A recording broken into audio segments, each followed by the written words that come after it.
Hello, friends. It's Jen Quintana here. This is our third podcast in our first series. We're going to be going live on podcast apps in June, so tune into us there. Right now, we're previewing on our website. This podcast we're going to talk about meditation. I've been really working with this idea of meditation for a while. I've definitely seen the benefits in my life, so I want to talk a little bit about different styles of meditation that I've tried out, what resonates with me, some of the benefits that I've seen, and kind of a little bit about where I think the world of meditation is headed in the mainstream, which is a really interesting thing for me to kind of witness. As I spent my whole career as a benefits consultant, working around wellness plans, seeing the benefits of meditation is very interesting to me. So that's what we're going to talk about a little bit today. I want to start off first by saying that I didn't always meditate. I don't think anybody always meditated. But in hindsight, there were times always when I would find quiet and stillness, even as a child. I loved to be by myself in a way, but also I would find myself in places. My mother says her fondest memory of me is of me sitting behind the rocking chair in the living room as a young child during a dinner party.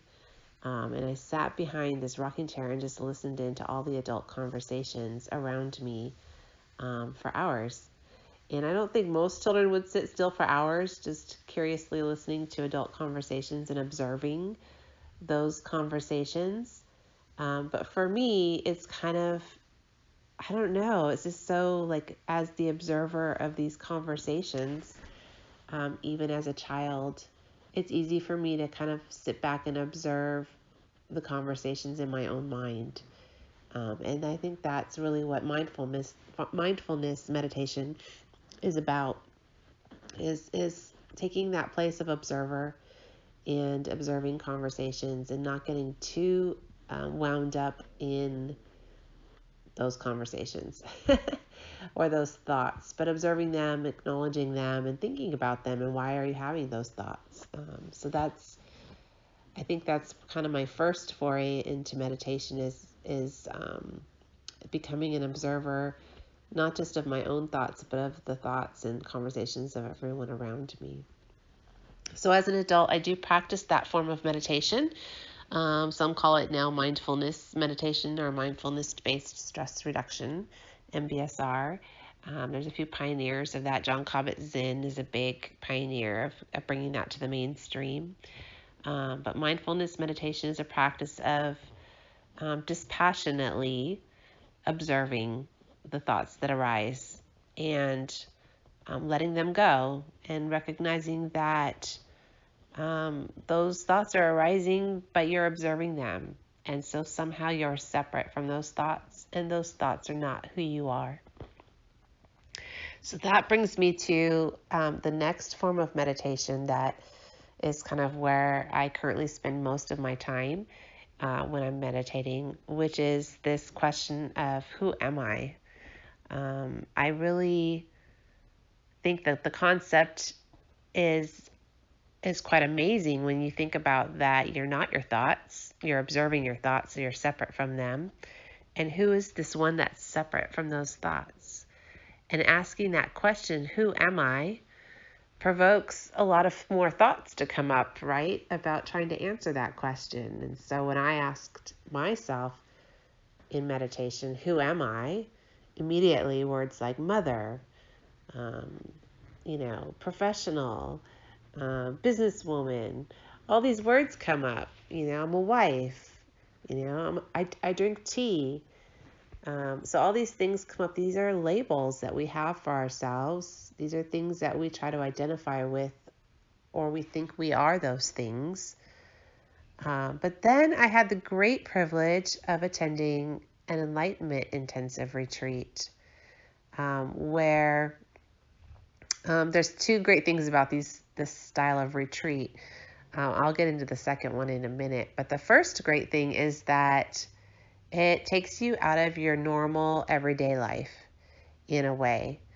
You are told when to go to sleep and told when to wake up, and you are sleeping in a strange place, and it might not even be comfortable or meet your standards.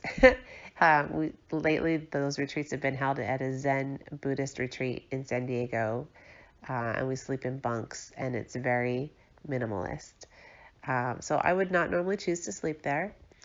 And you're out of your comfort zone, you're out of your normal routine. You have no sense of time. You take off your jewelry, your watches, your phone, everything goes away. So you have no sense of time other than when the sun rises and sets. And you don't have your normal foods and your normal comforts and your normal habits. And there's really not much caffeine except for a little bit of green tea. And so all the things in my regular routine were kind of stripped away as soon as I entered the retreat. And then also, it's a silent retreat. So we're in silence and we're not talking to other people. So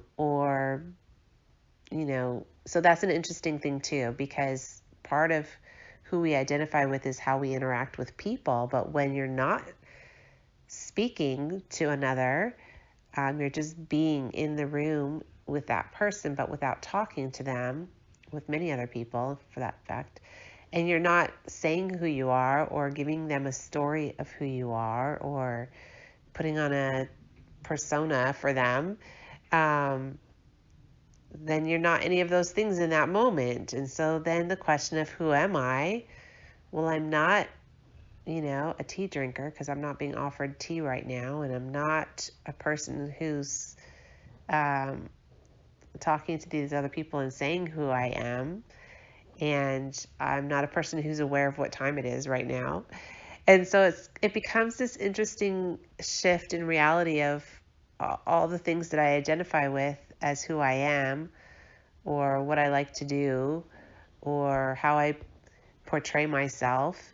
Those things don't exist currently in this retreat space. And so therefore, they can't define who I am because I'm still here and I'm still alive and I'm not any of those things right now.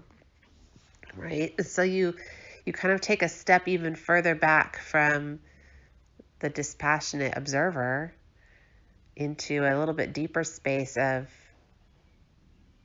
I exist and I'm not any of the things that I thought I was. And then as that style of retreat progresses, it's a 3.5-day retreat. So it progresses into a form of meditation that's called a dyad. And this is a very interesting form of meditation. It's one thing to meditate alone and to really get centered with yourself and to observe your thoughts and to maybe even try to control those thoughts or follow your breathing. That's another form of meditation. It's one thing to do that kind of solo meditation work, but it's a different thing to do meditation with another person. So in a dyad style of meditation, you are sitting across from another person in a fairly close proximity. You don't want your knees to be touching, but you want to be within a few inches of the other person's knees, and you can be sitting on the floor or sitting in a chair. And you make eye contact with this person, and you don't necessarily even know this person or their name, but you make eye contact with this perfect stranger. And sometimes you could know them. But at this first meditation retreat that I went to, the Enlightenment Intensive Retreat, I did not know any of the people there. It was my first time going. I don't even know what made me decide to go, but I did. I found myself there. I was being super open-minded to any opportunity. And a woman who I met at a workshop at a school where I was working said her husband does these Enlightenment Intensive Retreats. And I said, oh, I'll sign up for that, because I had decided that day to be open to whatever walked into my life, and that walked in. So several months later, here I am at the retreat, and I have been in silence since I arrived, and the next morning we start doing these dyad style of meditation where we're sitting across from a stranger. I'm now making eye contact with someone that I do not know, and we are instructed to ponder this question of who am I? for a week leading up to the retreat. And so we're in this space of questioning, who am I? And we're also at the same time having an experience of not identifying, excuse me, with any label that we had for ourselves. Now I find myself sitting across from the stranger, making eye contact with someone who I don't know. And I ask that person, tell me who you are. And that's what I'm instructed to ask the person across from me. And I'm also instructed to not react or respond when they answer. And so I said, tell me who you are. And then I sat there silently making eye contact. And the person across from me was instructed to get a sense of themselves, to go kind of deep to a place within themselves, get centered, and to speak whatever arises for them in their consciousness. And so that person closed their eyes for a moment, got a sense of themselves, opened their eyes, regained eye contact with me, and then spoke whatever arose for her. And different things arose.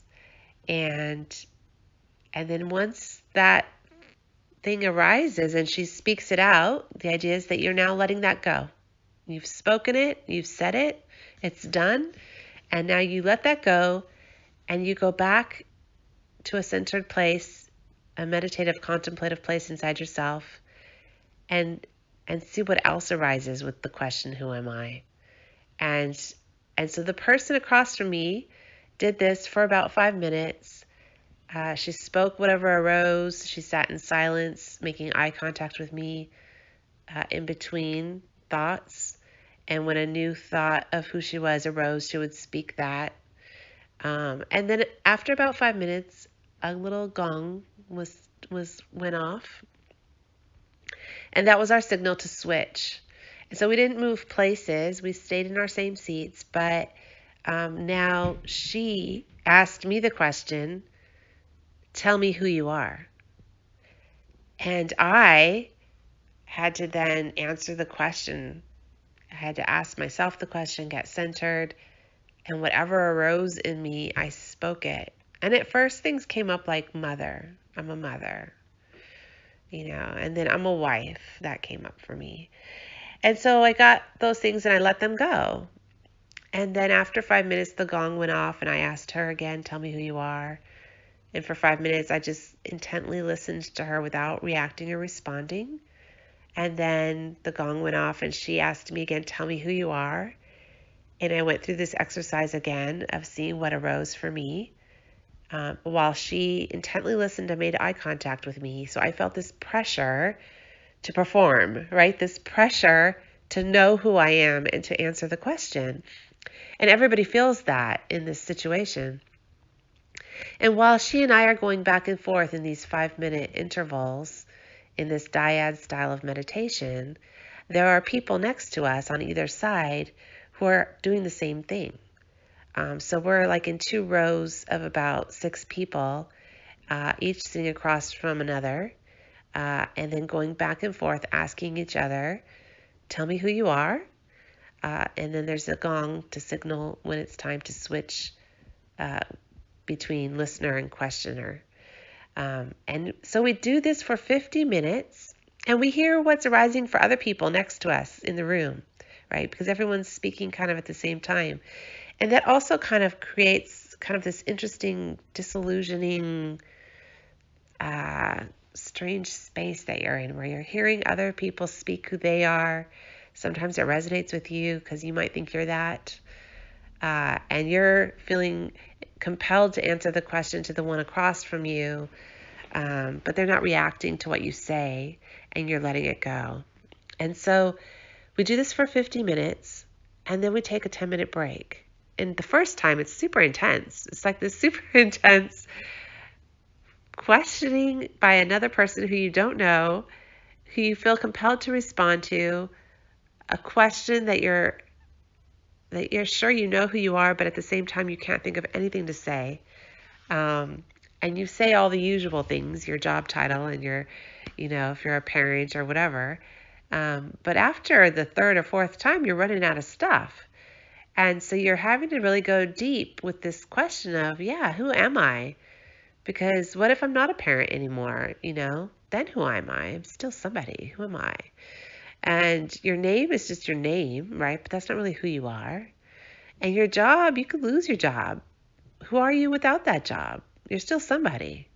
And so it gets through all the top level layer stuff rather quickly, and brings you to this place of really going deep within yourself. And I think that's the point of the question of who am I? It's really not about the answer. It's really about using the question as a vehicle to go deep within yourself and to get a real sense of yourself, um, at a really deeper level, not the surface, superficial, who we are in this lifetime, who our personality is, or what we do in this lifetime, but really a deeper sense of who we are beyond that. And so I recently listened to a podcast where what's his name? Bob Roth was being interviewed, and he's a big fan of transcendental meditation. He's a huge leader in that space, and he really described it in an interesting way. He talked about transcendental meditation, which is a meditation that uses a mantra. Mantra is a set of words that you just repeat over and over again, right? It uses a mantra to help you get into this deep space of yourself. And he describes it like if we are an ocean, if we're a boat on the surface of the ocean experiencing 30-foot waves, it's very turbulent. That is one perspective. But if we realize that we are not just the surface, that the ocean is very deep. And from deep within the ocean, those 30-foot waves are nothing. And so we have to move from this surface level awareness of ourself at the ocean level, at the top of the ocean in the waves, where the chatter is and the thoughts come up, and move from the boat on the surface down into a submarine, deep down in the ocean, where we realize that we're much deeper and much bigger, and that those waves on the top are nothing in comparison. And so I thought that was a really great analogy of the different types of meditation, and the different experiences we have as people, where a lot of times we're on the surface and we're experiencing 30-foot waves. And we're either trying to control our breathing, control our thoughts, control those waves, or we're trying to observe the waves, right, as a dispassionate observer. Or we can find a type of meditation that goes deep down into the well of the ocean and sees ourselves from a very different perspective, where we just go under the waves. We don't worry about stopping them, controlling them, observing them. We just go deep down beneath them and realize that we're much more than what we see on the surface. And so it's my understanding, I am not trained in transcendental meditation, but it's my understanding that that's what transcendental meditation does, through using a mantra as the vehicle. And I believe that the dyad meditation does the same thing, and it uses this question of who am I, and as well as the pressure of having another person really calling you to answer that question. It kind of forces your submarine to go down deep faster, because you want to perform. And so it's this interesting form of meditation that was developed a while back, and it's being carried out by a few retreat hosts around the world, around the United States especially. I like to work with Joseph Rubano, who is a retreat host in San Diego. And I hope to interview him on one of our next podcast series. We're going to do a series of interviews next. And so It's a great experience. I've enjoyed it. I think people who learn transcendental meditation probably have a similar experience, although I think that the dyad work, certainly over the course of one weekend, you can have an enlightenment experience. And it really is a catalyst for a quicker, deeper dive into yourself. And so this dyad style of meditation is really my favorite. The hard part is that you can't do it by yourself so well because you really need another person there with you to really kind of put the pressure on and to sit with you. And there's something about being in a room full of people meditating together at this group experience that's different, because it's interesting because we see ourselves in each other and we hear ourselves in the other words coming up in the room. And there's this experience of being connected to everyone that is powerful, and that is not as easily achieved through solo meditation. So this is my favorite style of meditation. I think once you've had a taste of that style of meditation, as hard as it can be at first to sit across from a stranger making eye contact for 50 minutes at a time, it's so powerful that you become just really addicted to it. I've become really addicted to it. And so now my meditation practice at home has moved from, I still do observe my thoughts frequently. I do that kind of meditation at first a lot. I try to stop my thoughts a little bit. I try to hold space and pause in between the end of sentences. So I do that. And then I move into observer. And then I move into the question of who am I? And the way I have my meditation space set up now is that I have a sitting Buddha statue sitting directly across from me from where I sit in meditation. And so I imagine that the Buddha is asking me the question, tell me who you are, and that I need to answer him. And he's sitting there kind of how my partner has always sat in the dyad meditation at the retreats, cross-legged, calm, dispassionate, deeply listening and not responding. And so I sit across from the Buddha, and I even take turns with the Buddha. You know, I say to the Buddha, tell me who you are. And I listen intently, like I would if I was at the retreat, to a person across from me. And sometimes amazing things come through. Just kind of channeling the Buddha in this way by sitting across from the statue of the Buddha and asking myself, who am I? And feeling compelled to answer the Buddha whatever arises for me. And then after a few minutes, taking the time to ask the Buddha, tell me who you are. And listening intently, with an intent to be a good listening partner. And not respond, but just listen. And that act of listening, if you can actively listen, it's a thing. It's a real thing. It's a meditation in itself.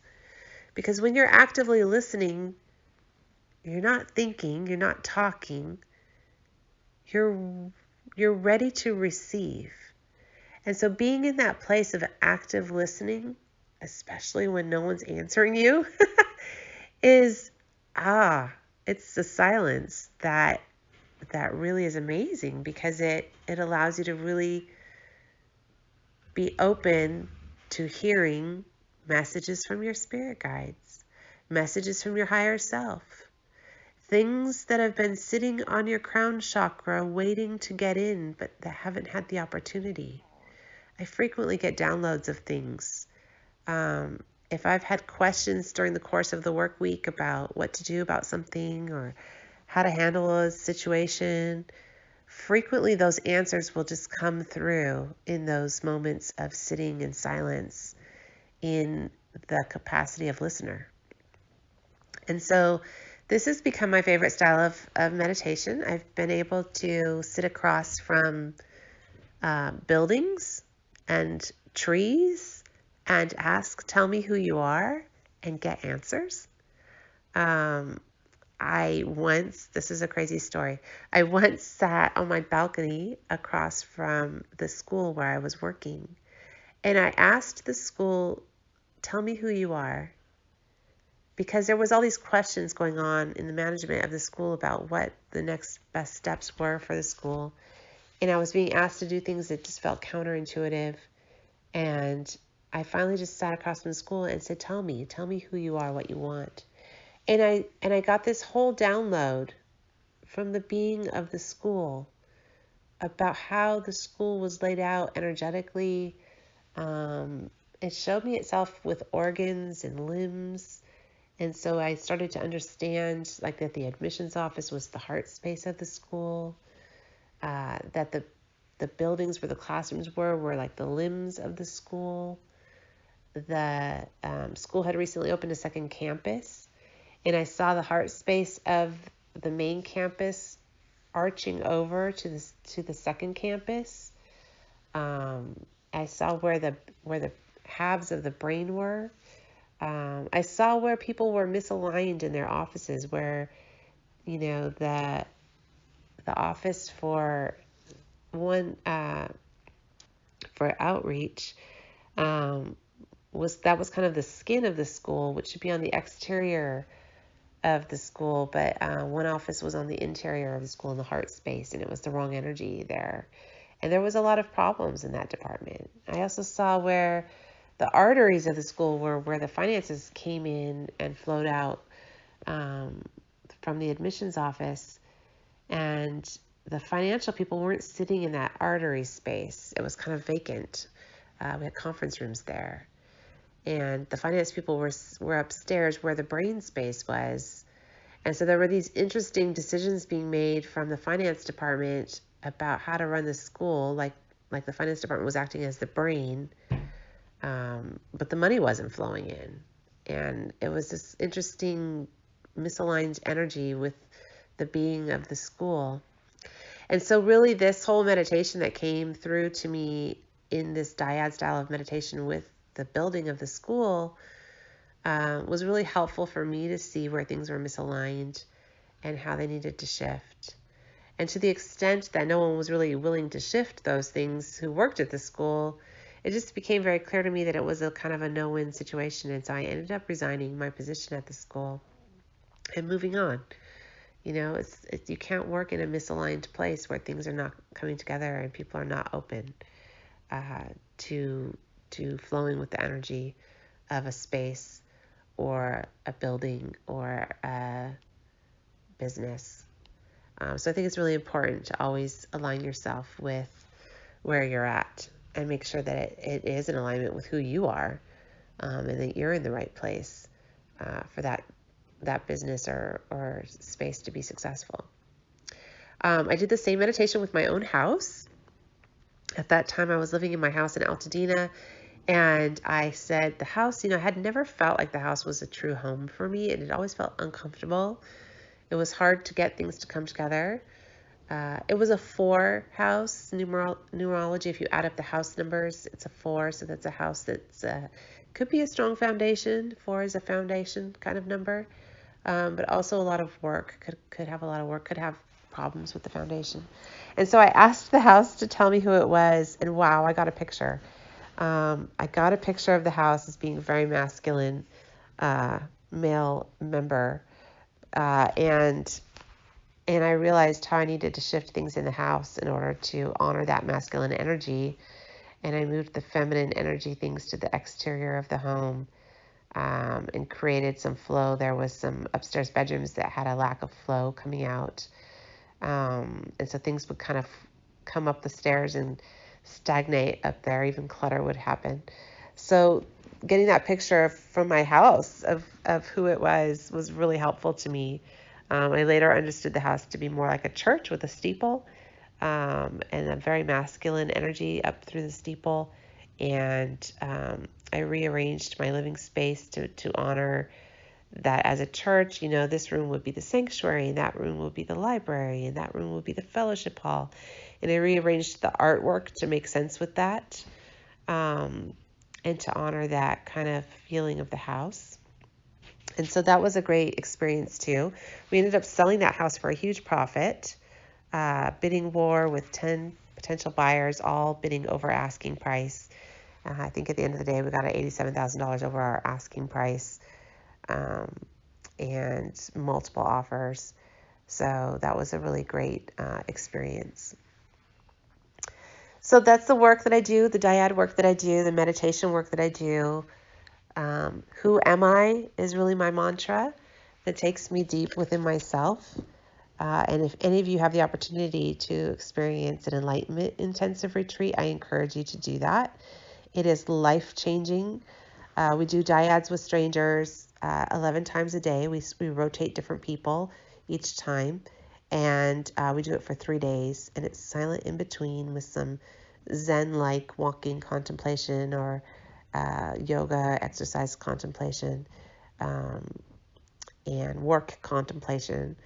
And so it's kind of a mix of this Zen Buddhist style with these dyad style of meditation and silent retreat, and it's fantastic. You peel off so many layers by the end of those 3 days together that it's like you've been at a full silent retreat in India for 2 weeks. It's incredible, and you're glowing when you leave because you're really in touch with your inner being, your inner self, your higher self, your connection with all that is. You feel so connected to everyone that's been at the retreat with you. You feel connected with nature, with trees, and you really are in this special place of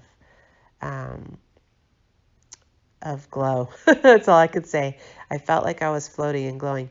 You do have to take a few days after you leave the retreat to kind of reground yourself because you're really in this space of being kind of floaty.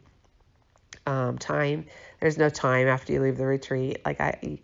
Driving the car was really a challenge to make sure I kept the right speed on the freeway, the highway. So there's a really big need to become grounded again.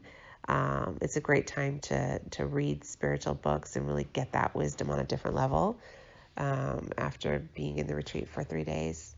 And artwork, I like to do artwork, and I like to journal after the retreat. There's no journaling during the retreat because you're really out of that head space and really into your heart space. So try that. That one's great. Look it up. I have Joseph Urbana's website linked on my website. He hosts them here in San Diego, but there are other hosts around the country that you can find. Wikipedia has a whole thing about enlightenment intensives that you can find. So that's great. I definitely encourage any kind of meditation. I don't think you have to have just one. I think you can try all different kinds. They say different kinds of meditation affect your brain waves and patterns differently. So some of them are calming for different areas of the brain. And so all very beneficial for your health. Lots of studies now about the benefits of meditation. Aetna just put in their first meditation rooms. Aetna's CEO had a near-death experience a few years back and found meditation to be very helpful for his own well-being and very healing for him with his injuries. And so he started measuring wellness, meditation, how it impacted wellness, how it impacted the cost of health insurance. So companies that have put in meditation rooms are seeing a return on their investment in their actual healthcare spend for their employees. So there's many studies like that. I have them linked on my website if you're interested in that kind of scientific research that's really showing the health benefits of meditation. You can find it there. So I encourage everyone to take up a meditation practice a few minutes a day, even if you could do 20 minutes a day every day. I tell you, the days that I don't meditate, I notice it. And the days that I do meditate, I have superpowers, energy. I can get so many more things accomplished. My head is so much more clear. I have so much more focused attention. And I can really just as a dispassionate observer move through my day and really get into the flow of life. And so much more gets accomplished when I've spent at least 20 minutes in meditation daily. When I'm working on a stressful job, I will sometimes meditate for an hour to an hour and a half early in the morning. Like I'll get up at 4:50 in the morning and meditate before I go off to work. And that is really a saving grace for me when I have a lot of stressful projects to accomplish. So meditation is your friend. Meditation is how you get into the flow of life. And meditation is a stress reducer. And there's different types of meditation. They affect people differently. Some people resonate with one more than another. And no one is right or wrong or better or worse. They're all great. And anytime we sit in silence with ourselves, we're going to have a benefit. And you're going to notice how calm and how strong you feel. So do it often. Make time for it, because honestly, if you make time to get into that flow, if you sit in meditation and go deep into yourself so you can find where you're connected to all else in life, you're going to walk through your day in a different way. You're going to be swimming through your day rather than hitting up against obstacles and problems and having to climb over mountains. You're going to be the one that just kind of swims through the day, and everyone around you will notice, and things will go really well for you. Even in places where things are not easy and things are not going well, you will be able to get through the day with a certain inner power that the others around you will take notice of, and that they may not have, and that they'll be envious of. It's a really powerful thing to do to start off your day. And then a lot of people really talk about meditating in the evening as well. For me, my evening meditation is really having some quiet time, some silence, maybe reading. I like to read spiritual books in the evening especially. And then I like to go to bed early, nice and early, because sleep is also an equal part of my day. And I have no doubt that I have a full life in my sleep.